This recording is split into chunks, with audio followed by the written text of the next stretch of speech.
Who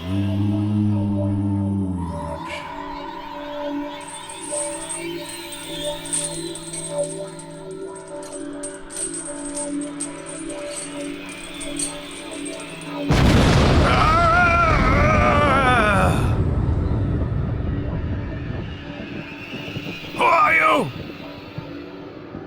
Ask me who I was. All right. Who are you then?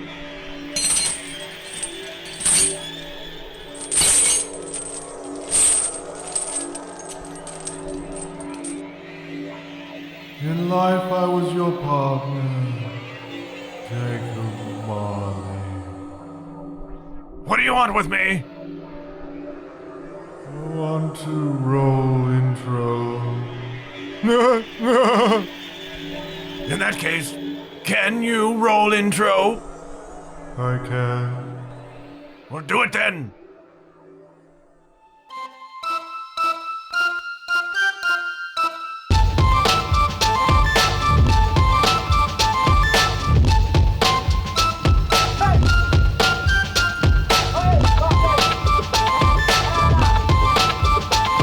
Hello, you're listening to the John Huff Podcast. Oh, yay. Sometimes you just get it wrong, kids. Sometimes you walk around with an idea in your head and an opinion, and you're committed to that opinion, you're committed to that idea. And somewhere down the line, life comes along, smacks you in the face, takes a big old bat called maturity, called new insight, called wisdom, whaps you over the head with it, man. Sometimes your indignation is ill-placed. And I had something like that come up on me in the last week, okay? And I'm here to share it with you, because this is still... And it may not seem that way, but this is still something of a personal development podcast, okay? And sometimes you gotta dispel your notions, man. It's no good, kids, walking around with all the same ideas you've had all along. They say that it's a tragic thing to have the same opinions you had 25 years ago. So I'm here to admit to you today, on this episode of the podcast, that I had an error in my thinking, okay? And I've been carting around an opinion that's a poor one, and I'm here to correct it for you right now, okay? Now, for the longest time, I've been indignant. I've had the irritation. I've made a stinky face. Anytime I would hear the Christmas song, "It's the most wonderful time of the year," and they would come to that key change, and they would sing, "Scary ghost stories and tales of the glories," and I could never get past that. Scary ghost stories. And I was always like, what? Who's telling scary ghost stories at Christmas, man? And that would catch me every time. For as long as I can remember, I'd hear that and I'd go, wait. Halloween is over. Ain't nobody telling scary ghost stories, man. And then I would feel a certain sort of superiority, and I would let that get to me every time. Every Christmas, man. Every Yuletide season ruined by Andy Williams singing scary ghost stories. I'm calling BS on that, Andy. And whoever wrote that tune, and whoever has sung it since. So I carried that around for a long time, kids. I carried that around like a wound. I carried that around like a weight inside. Spoil your Christmas, scary ghost stories. What a ridiculous notion. Can you picture that? Can you picture it, kids? Can you see the family gathered around the tree? And it's like, I don't know what year to put this in, all right? 1800s, maybe? Did they have Christmas trees in the 1800s? I'm not up on my history of the Christmas traditions, okay? Pretty sure it goes back to the pagans, though, as most of our modern traditions do, by the way. But can you picture the family around the tree? And maybe the tree's got real candles on it? That's smart. That was a good idea. Probably get some scary ghost stories out of that. Oh, the tree burned down again, and the cabin. Now we got the fake candles that we put on the tree, and they're not even hot. When I was a kid in the 70s, and your Christmas tree looked like bridesmaid dresses, and I'll go back on the Google and look at bridesmaid dresses 1970s. Yowzers, man. And your tree looked like that too, but the lights were hot, man. So I think those Christmas lights in the 70s could burn your house down too, man.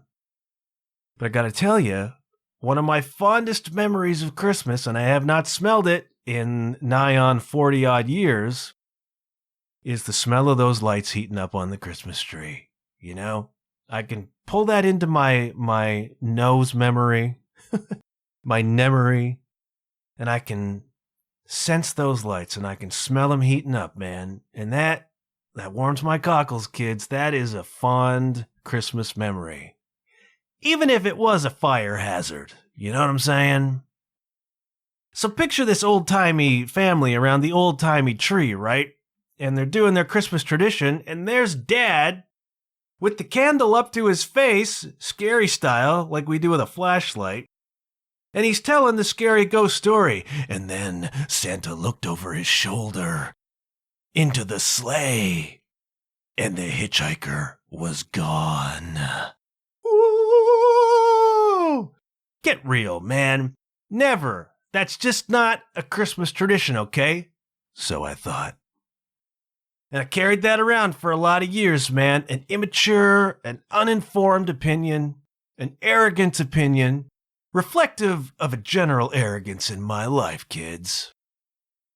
And this week I'm at the grocery store, stocking up on my supplies, getting ready for the Yuletide season, got my mask on, you know. And I'm wandering down like the pasta aisle, pasta the pasta, and doesn't Andy Williams come on the music, all right? It's the most wonderful time of the year. And I'm getting ready to get indignant, man. I can feel my lip curling into that indignant kind of sneer because the scary ghost stories are coming. And we're running right up to it. There'll be scary ghost. And it just jumped up at me. I'm getting ready. I'm saying it in my head. Who tells ghost stories on freaking Christmas? And I can't even get that thought through my head before some higher voice, some bigger voice, the higher me, kids. The real me, the cosmic me, the ancient me, pipes up and says, Dickens, genius! Whoa. Yo, English major, Charles freaking Dickens.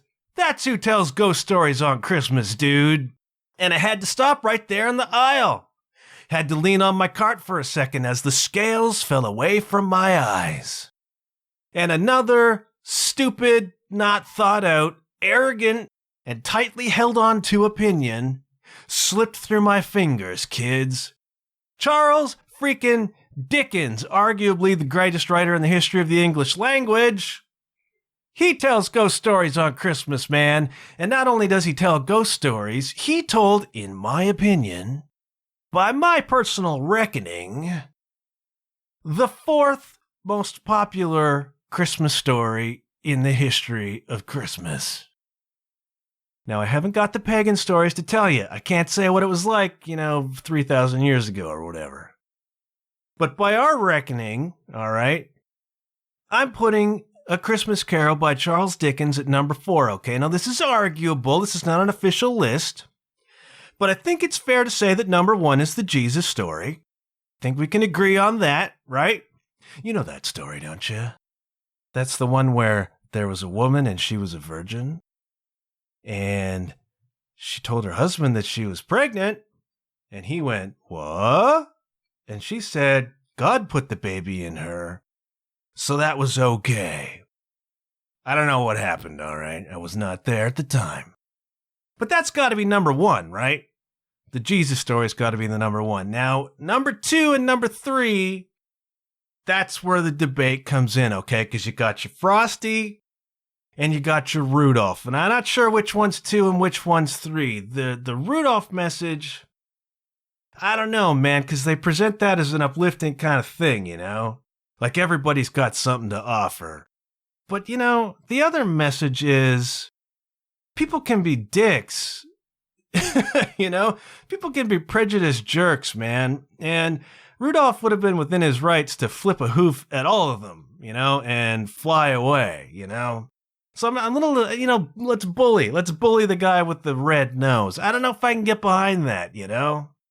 But, you know, peace on earth and all that stuff. And then Frosty, I don't know if Frosty has a message, but I like the imagination, kids. And I like the notion that there's just a little bit of magic in the world, you know? You can put on that top hat, put it on a snowman, and he comes to life. And I like that celebration of imagination. So I'm not sure what comes second, what comes third. But fair to say, we got Rudolph and we got Frosty, and then we got Charles Dickens, A Christmas Carol, which is all about ghosts. That's the ultimate scary ghost story. And I spent all these years walking around all smug, with that look on my face, with that curl in my lip, when they sang scary ghost stories. And well, that's eggnog on my face, kids. See, when you grow up, when you get a little bit more conscious, you have to admit these things. You have to recognize the weaknesses in your thinking, all right?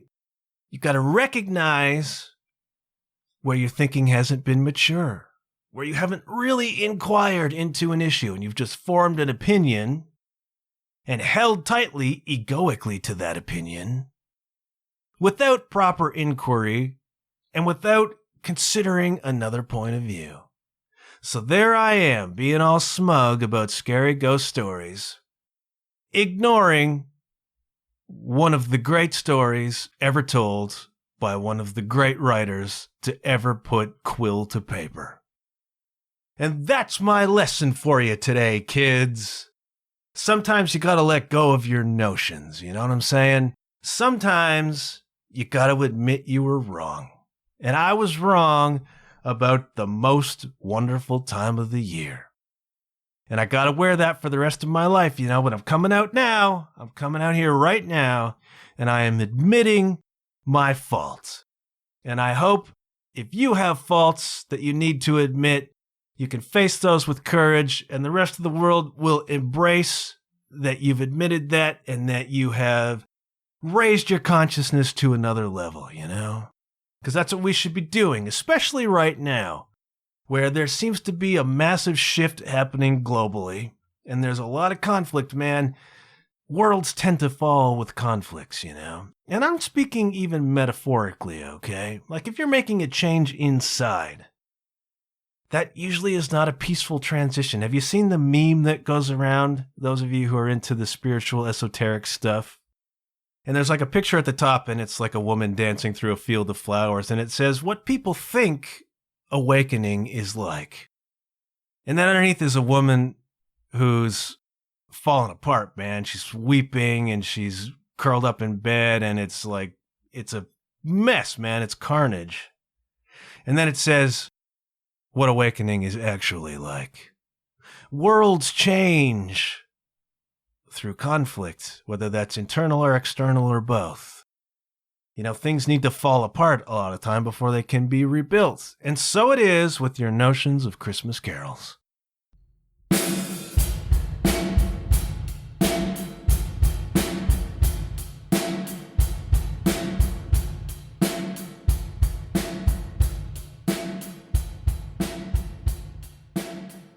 I've got Christmas on my mind right now, and it's not really hard to explain that because I haven't left my house in 8 months, and I got a Christmas tree the cat keeps tearing apart. So Christmas is, you know, front and center. I tend to spend most of my time sitting at the dining room table, mostly working on this podcast and its associated responsibilities. You're editing, you're marketing, you're getting visuals together, etc., etc., etc. You're lamenting. You're lamenting the lack of downloads. All that stuff happens at the kitchen table, and the Christmas tree directly in my line of vision. And I hear it rattling all the time because there's usually a cat batting the ornaments off of it, right? So I've had Christmas on my mind, you know, and I've had music on my mind because we've been talking a lot about that. And I've decided I've always been kind of conscious of this, but, I'm coming out with this too, that I'm definitely an old-timey Christmas music kind of a guy, okay? I cannot get behind the modern pop stuff. Most of it. A lot of it's junk. You don't need me to tell you again that a lot of the modern Christmas music is junk, okay? It's really freaking bad, you know what I'm saying? But the vintage stuff, as I'm wandering through, and, I use Andy Williams as the example, but that's my era, man. That's my stuff right there. Give us your Frank Sinatra. Give us your Johnny Mathis. Give us your Nat King Cole. Give us your Bing Crosby, That kind of old 40s, 50s, even 60s Christmas music. I can get behind that, man, because there's a vibe in it. There's something I really like about it. It's kind of wistful. And, a lot of the stuff that came out of the 40s, obviously it's wistful because the war was on, man. WW2, for those of you keeping track at home. So there's a certain amount of wistfulness about it, a certain amount of sadness and melancholy.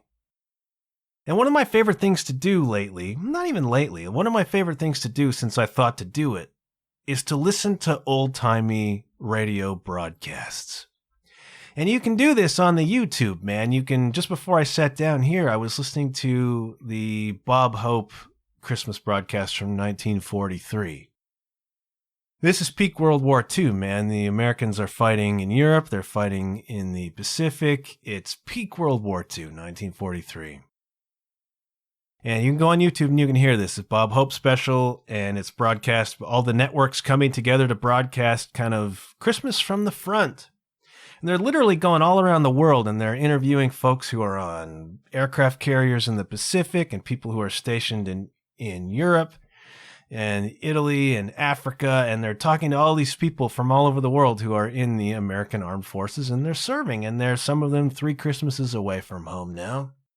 And there's just this sort of, it's a weird mix of melancholy and rah-rah.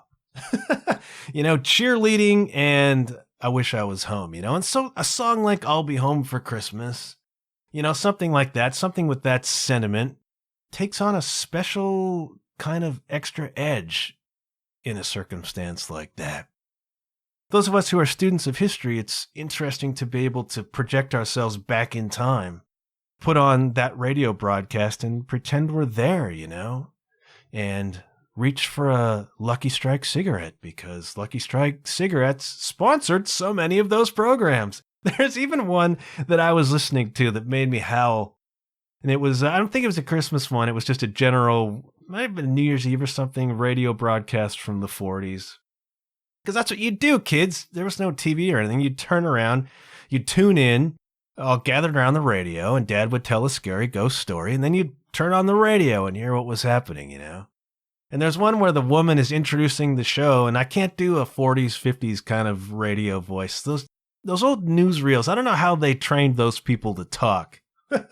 I can't do it. I wish I could. Maybe I'll try and work on that, So I can introduce my show like a 40s newsreel. That'd be really fun. And then this woman's like, welcome to the show, whatever. So if you're ready, grab a Lucky Strike and sit back and enjoy. And I'm dying. It's so funny. Because obviously, in our modern PC days, can't get away with that, man. Tobacco companies can't sponsor your Christmas show on the radio.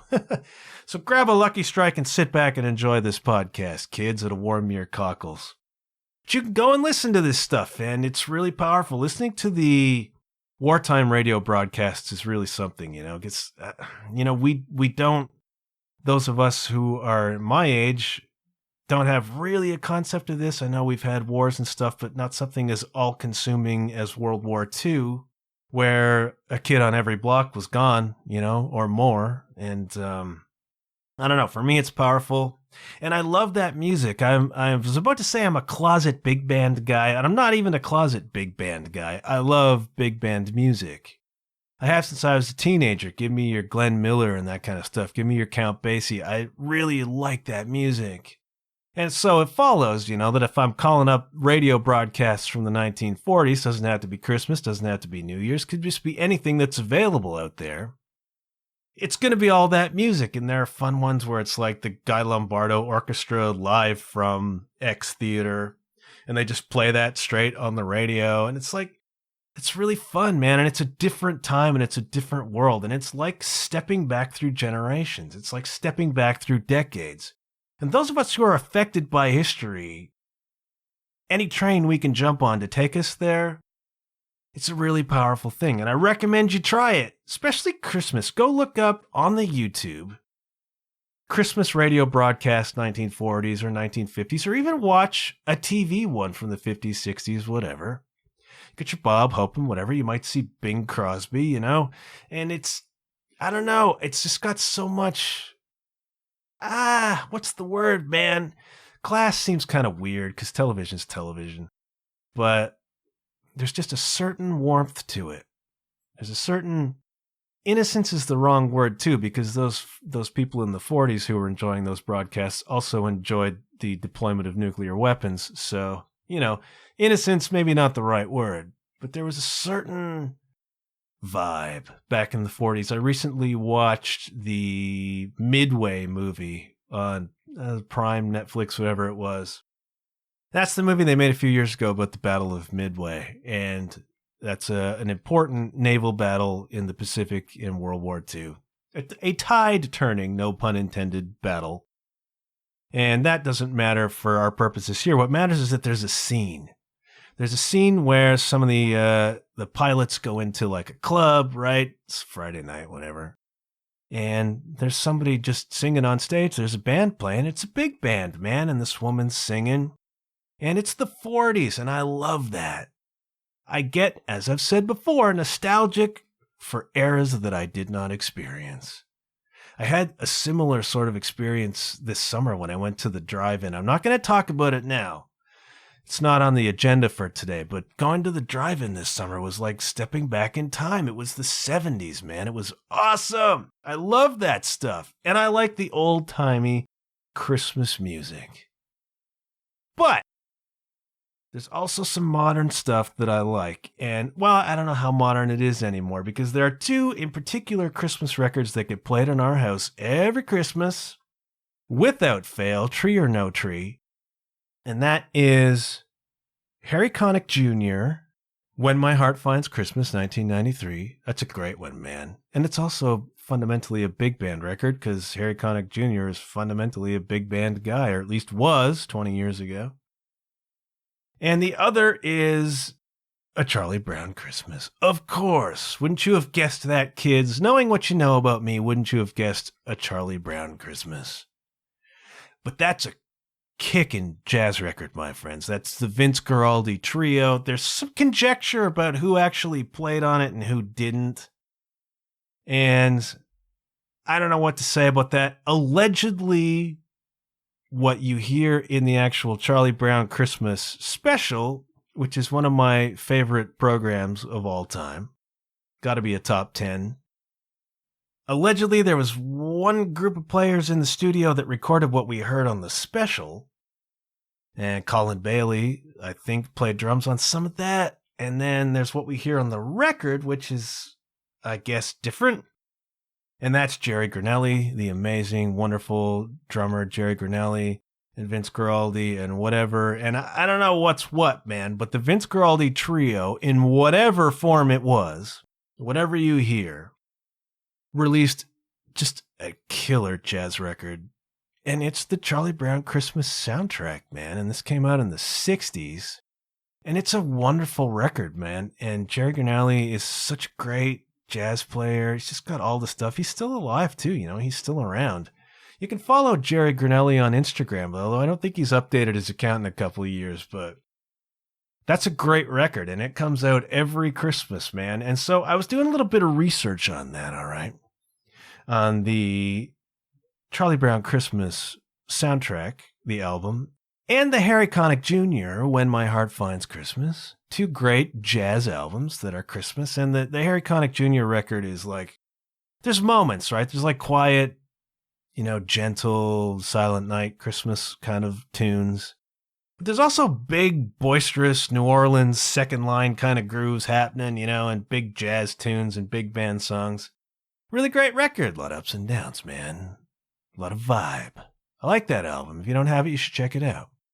But it got me looking around at what are the most popular Christmas records of all time? And I'm going to let you in on them right now, okay? The best-selling Christmas records of all time. But I don't know what list to give you because in my travels, I've seen different lists, and they tote up the sales by different kind of metrics, and it's like, I don't know, man. So you might look at a list and it says the Charlie Brown Christmas is the 10th best-selling Christmas record of all time, according to such and such metrics. And things changed in the 90s in terms of like SoundScan and whatever. Not going into all the metrics on how we decide how many records were sold. And then sometimes it goes by how many records were shipped. And there was a thing that people used to do back in the day, man, where, label would ship the record and then buy them all back up again. Or the artist would buy them all back up. Or, whoever, somebody, management connected to the artist would buy all the records back up. And what does that do, kids? Well, it sends you up the Billboard charts, doesn't it? It sends you way up the charts for record sales. And so everybody looks around and says, oh man, this thing's selling like hotcakes. I better check it out. It's in the top 10 again. So then they go buy it. And then over time, you accrue some real sales, but you still got a warehouse full of records that you sold that you bought. So there's a lot of funny kind of math happening on record sales and what's legit and what isn't. But I found a list that seems to be somewhat reliable in terms of what the top-selling Christmas albums of all time are. All right? Now, the records that I just mentioned are included on the list. Vince Guaraldi Trio, A Charlie Brown Christmas, 1965, comes in at like number 17 on this list. Not bad for a little jazz Christmas record. For a cartoon, 4 times platinum in the USA, kids. Now, if you're not up on what that means, you're not up on your rankings, 4 times platinum means 4 million plus records sold. So it's like number 17 on this list, and just a few slots down at 22, you've got Harry Connick Jr., When My Heart Finds Christmas, Sony, Columbia Records, 1993. 3 times platinum, kids. Now, if you're keeping a track on your ledger, that's 3 million plus sold. So good for you, Harry Connick Jr. You made a great little record, and I'm glad it's selling for you. We're going to jump up, though. We're going to jump up the list here. We're going to go to number 10, and it's going to be Barbra Streisand's 1967 A Christmas Album, released on Columbia Records with 5 times platinum status. Good for you, Babs. Number 9, we have Celine Dion. I don't want to say anything about Celine, I'll get in trouble. These Are Special Times, released in 1998. Just around the time of the Titanic song, which we heard on our radio with snippets of dialogue from the movie piped in when that Titanic mayhem was happening. Fun story about Titanic, kids. I saw that when I was living in Kingston, Ontario, Canada. And I went to the theater to see the Titanic movie because Titanic is one of my historical hobby horses, okay? I had 3 of them when I was a kid. First World War was one, we talked about that. And I gave myself nightmares looking at pictures of corpses. And the second was dinosaurs. Loved dinosaurs when I was a kid. Really fascinated by dinosaurs. And then the Jurassic Park came along and gave me a look at those. And how cool is that? And the third fascination of mine was Titanic because we had a book, or my grandma had a book or something, about this nautical disaster of the Titanic. And so Titanic was a fascination of mine. So when the movie came out, I was stoked to see it, man, because I know Kate and Leo isn't real. I know that was a fiction that they used as a gateway to the Titanic story. But I wanted to see this, man, and it's a weird thing with me as a history person to want to see the history that fascinates me. And some of it you can't, you can see photos of Titanic, legit photos of Titanic on the water. I think there may even be, it seems to me that I've seen film footage of Titanic sailing. That's as good as it gets, man, for in terms of real, actual footage. There are paintings and eyewitness accounts that have been painted, and that's fine, that's cool. But I was stoked when the Titanic came out, man. And so we pull up to this theater at Kingston, downtown someplace, and we had to park on the street. It's like an old theater that was downtown. Not one of your new kind of Cineplex places, but like an old-timey, old school. Probably had like the velour drapes across the screen, like an old school theater, the real deal, man. So we went in there to see the film, and parked behind us on the street was a massive, like, Jeep Hummer thing. Like an all-terrain, military, off-road, roll over your car, when the zombie apocalypse comes, we're driving away in this thing kind of vehicle. Very intimidating, you know, and I've never seen anything like that anywhere before. So like a custom job, right? And so we watched the movie, and I'm like mesmerized and fascinated by it. And we're leaving the theater, and we come out, and we're walking up to our car, and the massive all-terrain military zombie apocalypse Jeep is still behind us. And getting into that Jeep, kids, was Kingston's own Dan Aykroyd. So there's my celebrity sighting for the week. Dan Aykroyd getting into his mega zombie vehicle behind me. And I don't remember if he was annoyed with us for being in the way or not. I might be making that part up. There you go, man. That's my degree of separation. That's my close encounter of the third kind. So I tell everybody that I saw Titanic for the first time with Dan Aykroyd. And technically that's true. So Celine Dion's record, These Are Special Times, on Epic Records, 1998, just about the same time. Those were good days to be Celine, man.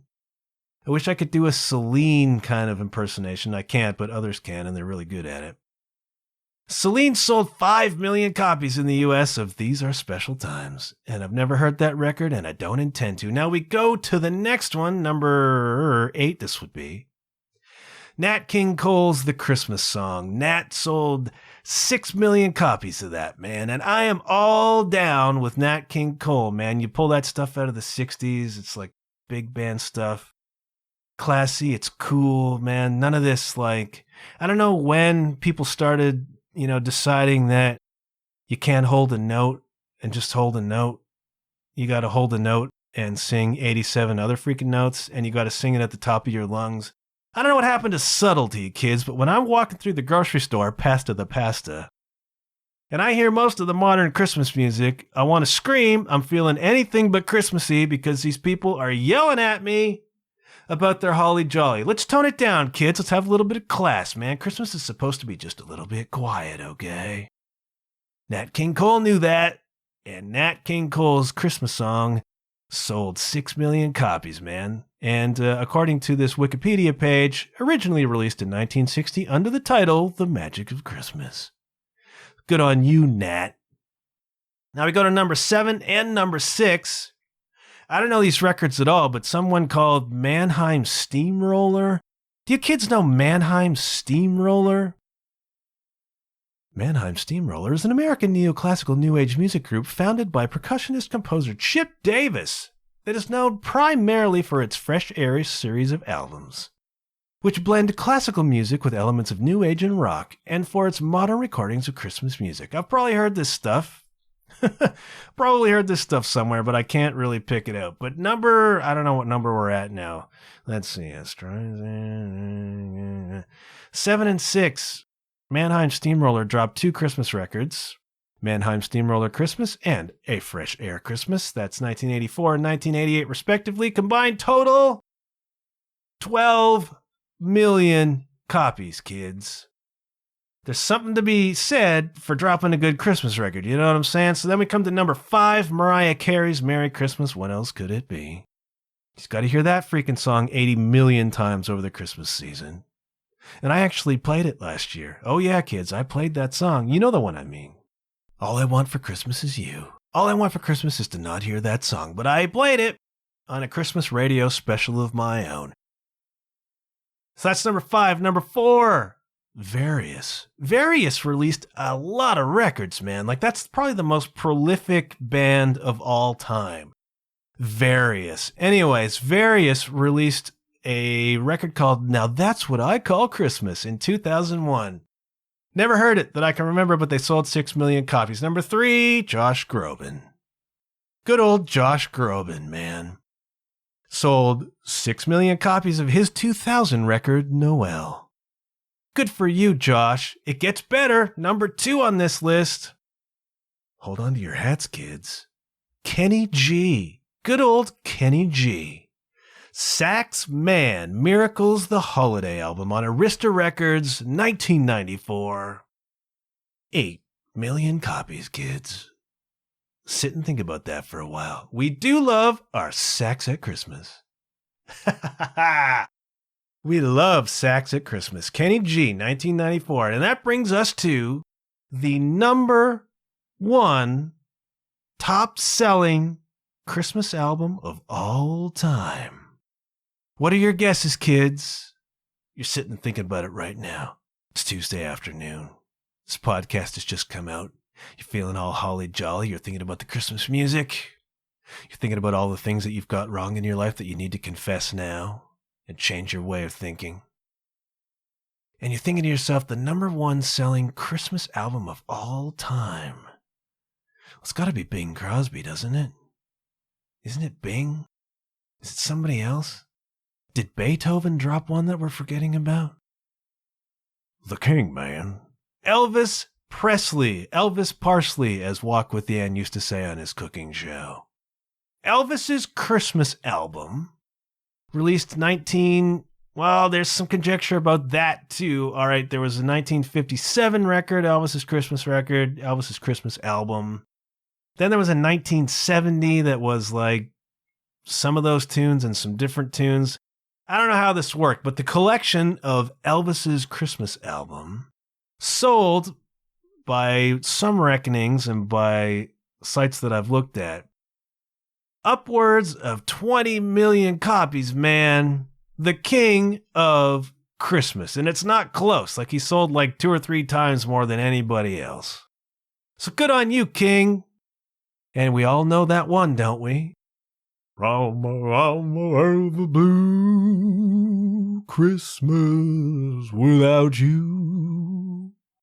That was an Easter egg on a recent episode, kids. Did you hear it? Do you know about the Easter eggs at the end of each episode? Oh, you're going to have to listen to the end of my outro to hear them, but they're there every week. And Blue Christmas was one recently. So Elvis wins, man. Elvis has the top-selling Christmas record of all time, at least in the United States and presumably everywhere else too, unless somewhere in Asia, India, China, somebody dropped a Christmas record that some of those billion people in each country purchased. Feel like that probably didn't happen, but if Christmas ever catches on over there, in a big way, I'm dropping some Christmas singles and sending them on over, man. So that's like 2 billion people. That's a good market, man. And, I don't have a job right now, so I could use some of those royalties.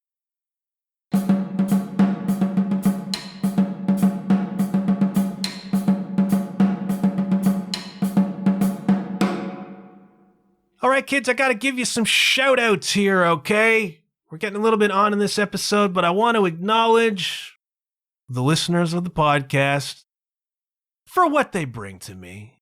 And the first shout out this week goes to my boy, Kenny K, who, upon hearing my story about Santa Claus nailed to a cross in Japan, sent me the photographic evidence, kids. Yes, via Facebook.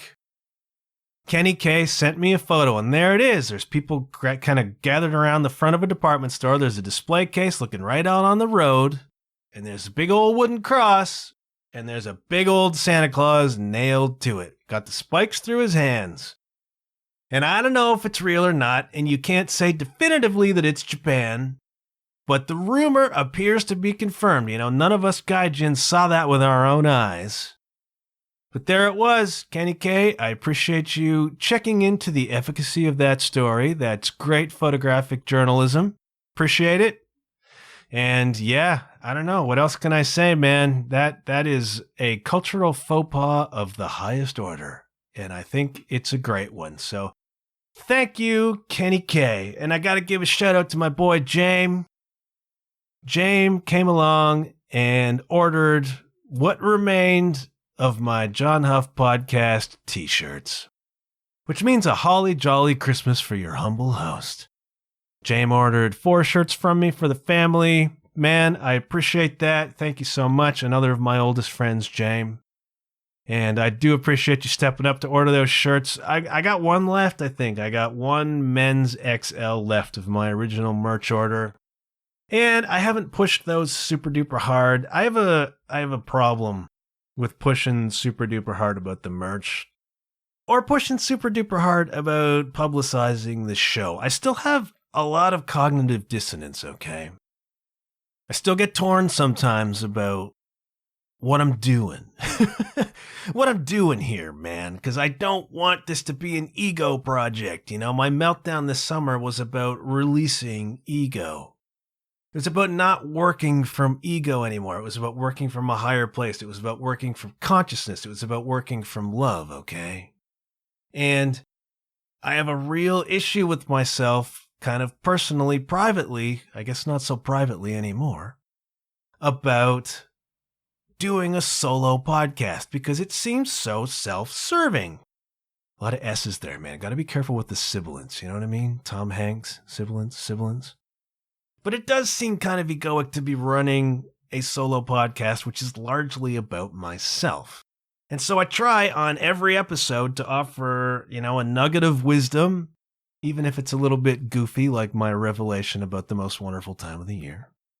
And I try to offer some attention to somebody else's work, whether that's Jerry Granelli or Vince Guaraldi or Harry Connick Jr., you know what I mean? Like, I try to point to other people. I try to give you something to go and check out that's not me. This is not meant to be an ego project, okay? This is meant to be, at very least, an hour where you can escape the mayhem that's going on in the world. It's hopefully an hour where you can just pull away from all that stuff, enjoy a Lucky Strike cigarette, and listen, you know? So I didn't push the t-shirts super hard. I didn't push the merch super hard because I feel weird about that, man. And it's, I don't know, man. It's something I got to get over, I guess, if I want to make a go of this. But anyways, I got one XL shirt left. James bought all the rest of my stock for his family. I very, very much appreciate that, man. Thank you.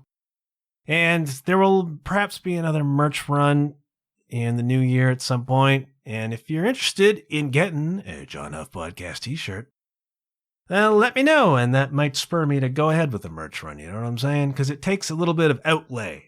Like, it takes a while to make your money back on this stuff. You know, you got to put out the money to get the shirts made, and then you got to sell them to recoup. So if there seems to be some interest out there in some swag, then perhaps I'll go ahead and order some.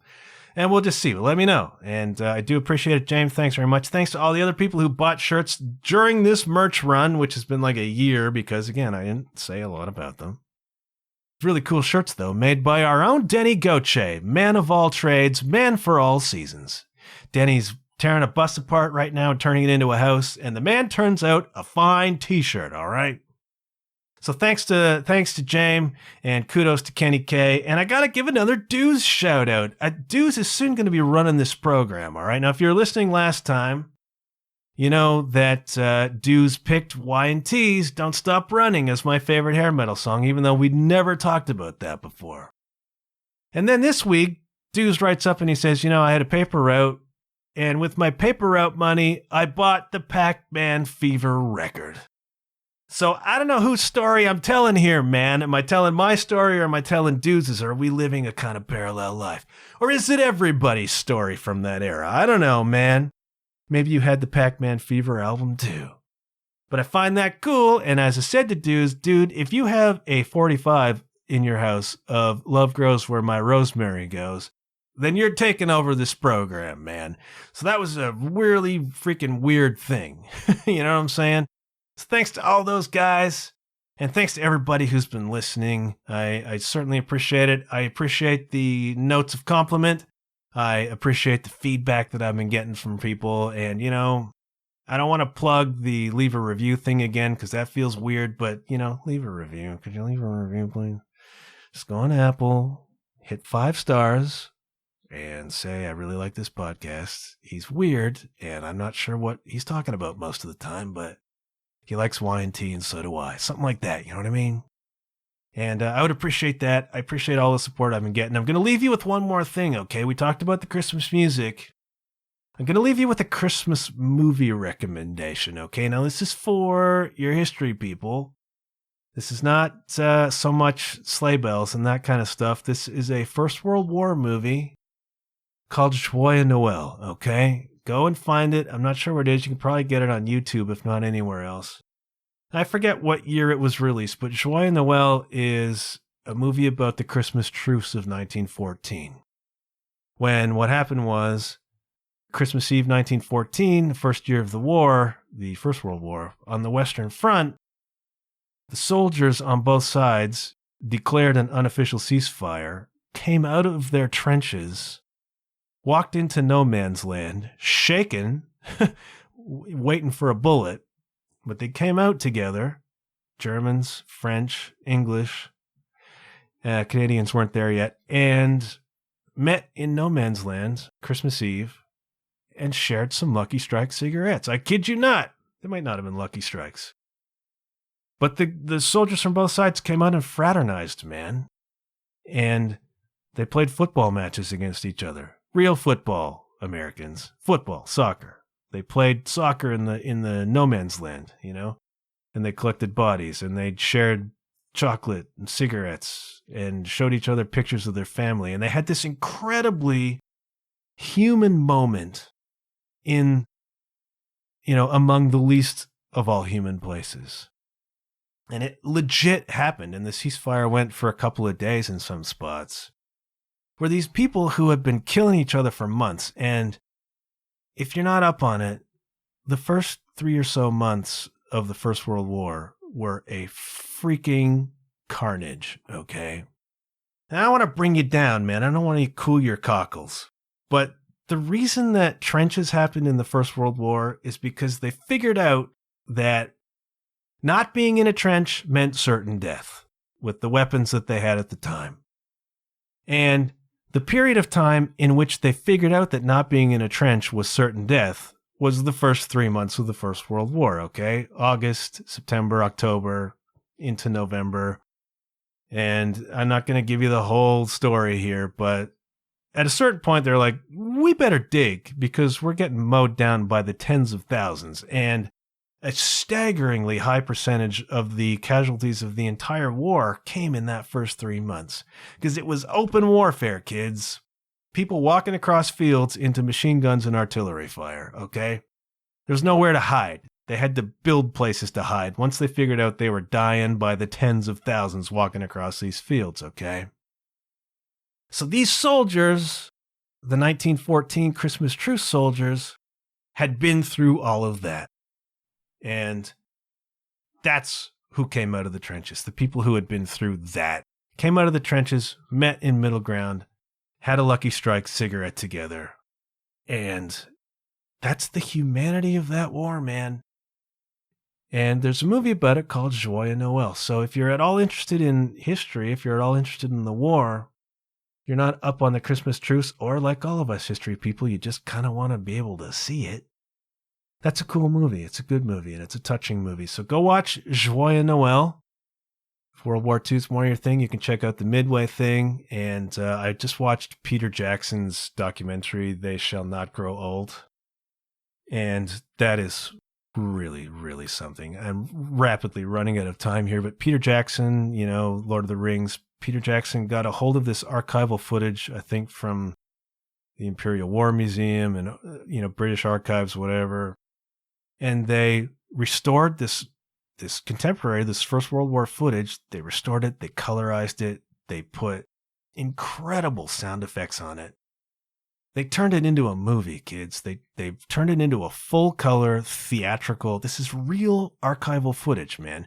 You're used to seeing, like, black and white, and they're walking really fast. That's the First World War footage, right? Peter Jackson took that, colorized it, enhanced it, made an amazing sound effects to go with, and created this extraordinarily powerful documentary, They Shall Not Grow Old. So that's another thing to check out. Not as uplifting, maybe, as Joyeux Noël, you know, certainly not as Christmassy, but for the history people, that's some things to go look at. I'm going to jet. Time to go. I'm going to shutting up. And I hope everybody's doing okay. Hope your Christmas season's heating up. Hope your cockles are good. Drop me a line. Let me know how you're doing. Let me know what your favorite Christmas album is. Let me know what I should be checking out. Hope you're doing okay, kids. And I'll check you later.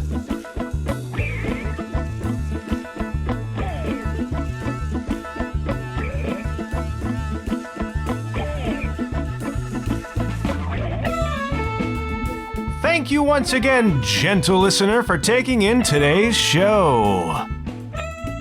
If you want to know more about the program, go to www.john-huff.com. That's JOHN-HUFF.com and click on podcast. You can also find the show on Facebook at The John Huff Podcast.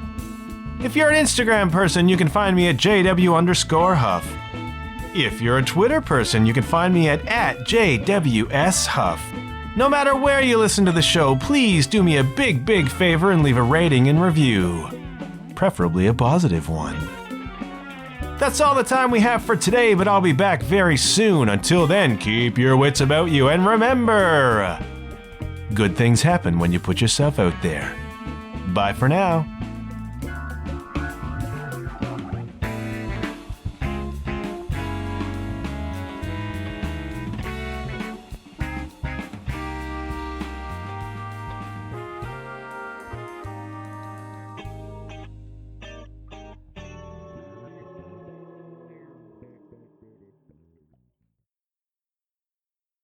God bless us, everyone.